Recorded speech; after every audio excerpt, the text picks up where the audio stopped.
Hello! In this video, we are going to be talking about how you can get your IELTS writing band score above Band 5 on Writing Task 1. First, we're going to look at an actual answer to one of our IELTS Writing Task 1 questions. Then, we're going to look at how the TestGlider AI can help you by providing detailed corrections to your Writing Task 1 responses. And finally, we are going to go over how you can use those corrections together with the IELTS writing band descriptors to become a better IELTS writer. These tools will help you to raise your writing score to Band 5 and beyond. So for this video, we're going to take a look at Writing Task 1 from our free sample test. Let's take a moment to review what it is exactly that the Writing Task 1 requires you to do. The most obvious feature of Task 1 is that it requires you to look at some kind of graphic representation of data. The graphic can be a line graph or a bar graph, it can be a pie chart, it can be a map, or it can be multiple charts. So in this example of Writing Task 1, the graphic is a bar chart that shows seafood consumption per person in 6 different countries and during 3 different years. Okay, so we're going to look at an example of an answer to this Writing Task 1 prompt that was submitted by a user. It was actually scored 4.5 by a former IELTS examiner who works here at TestGlider. It's me. I'm the former IELTS examiner who works at TestGlider. Now, I picked this response to show you, even though this is a 4.5, not a Band 5, this response has especially clear examples of problems that can be fixed using the AI corrections. Let's take a look at how the TestGlider AI corrected this response. Let's hit the button and see the AI correction. If we look at the AI corrected answer, overall, we can immediately see there are 3 distinct paragraphs. So already there's an improvement there. We can see the first sentence shows a paraphrasing of the information above the graphic, just like the original response, but the grammar and sentence structure have been corrected, as well as any spelling errors, such as changing Vietnam to Vietnam. In the following paragraphs, you can see that not only does the AI continue to fix the grammar, syntax, and spelling, but it also shows where main features and key ideas can be added and expanded. For instance, in the original response, the author wrote, "In 2002, Japan's consumption kg is about 68 kg, but this kg is gradually dropped in 2006 to 2010.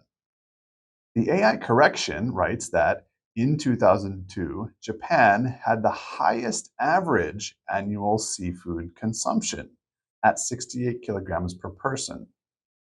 Note that the original author didn't make this comparison, but the AI added it because it is a main feature of the graphic and it is a relevant comparison.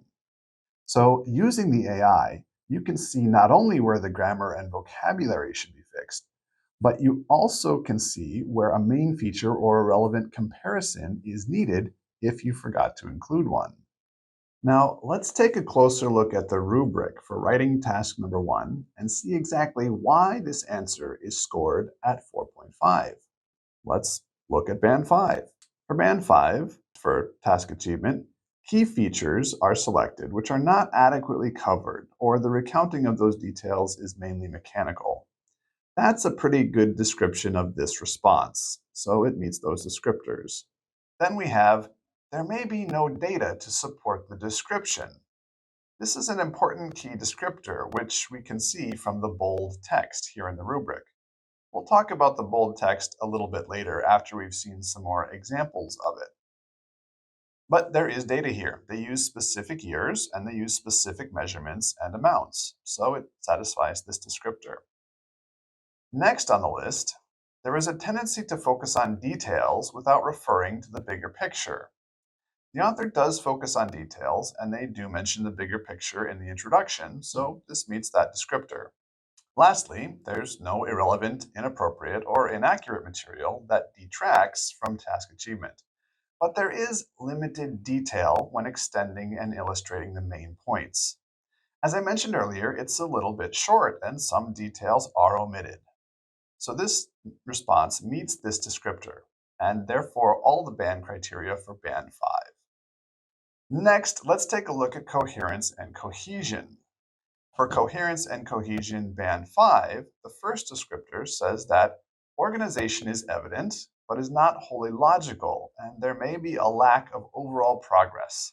Nevertheless, there is a sense of underlying cohesion in the response.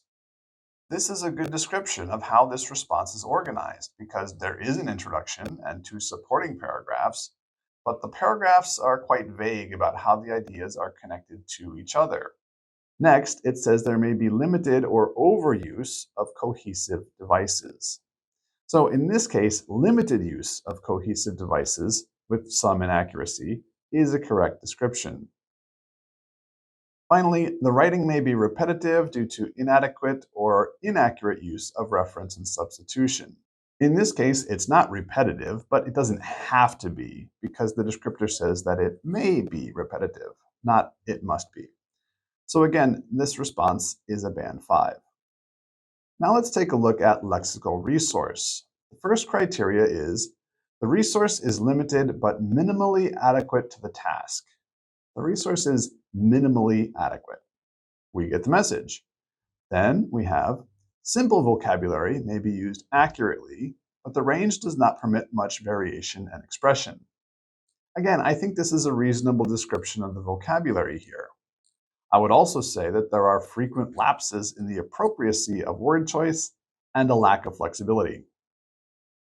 For this final descriptor, errors in spelling and/or word formation may be noticeable and may cause some difficulty for the reader. I don't think this descriptor is strong enough to describe what is happening in this response. I think the description from Band 4 is a better, more accurate description of this response. I would say that using kg instead of kilograms in writing is inappropriate, and consumption food, for example, is inappropriate, and that there are enough mistakes like this to impede meaning. So this response gets a 4 in lexical resource. For the final criteria, grammatical range and accuracy, I want to just look at the Band 4 criteria descriptors because one of these descriptors is bolded. Now, when you see these bolded descriptors in the criteria, pay special attention to them. The reason is they were added to clarify and emphasize that if a response does not meet this particular descriptor, then it cannot get above this band level. So these are very key descriptors. The bolded descriptor in Band 4 grammatical range and accuracy says, subordinate clauses are rare and simple sentences predominate. Subordinate clauses are clauses that add information. Dependent clauses. They are clauses that are added onto a simple sentence to add detail, but are not grammatically correct by themselves. Using subordinate clauses shows greater mastery of English because it requires more complex grammar and more complex thinking. So according to this descriptor, you cannot get above a 4 in grammatical range and accuracy if you only use simple sentences. The sentences in this response are all very simple. There are no subordinate clauses that are correctly formed. The sentences mostly use the be verb, as in Japan's consumption kg is about 68 kilograms, and overall Cambodia and Philippines show a similar transport. And therefore, because of this bolded text, this response earns a Band 4 for grammatical range and accuracy. So, in total, this response receives a Band 5 for task achievement and coherence and cohesion, but only a Band 4 for lexical resource and for grammatical range and accuracy. Overall, it earns a 4.5. The good news is that by looking at the AI-corrected answer and the rubric, it's very simple to see where this writer needs to improve. So that's our video on how you can begin to rise above Band 5. If you're interested in using the tools you've seen here today, glide on over to the TestGlider website, which is linked in the description below. You can sign up, take a free mock test, and get the kind of feedback you have just seen here with TestGlider. If you want to see more of this video, subscribe to our channel because we'll definitely be pumping out more content.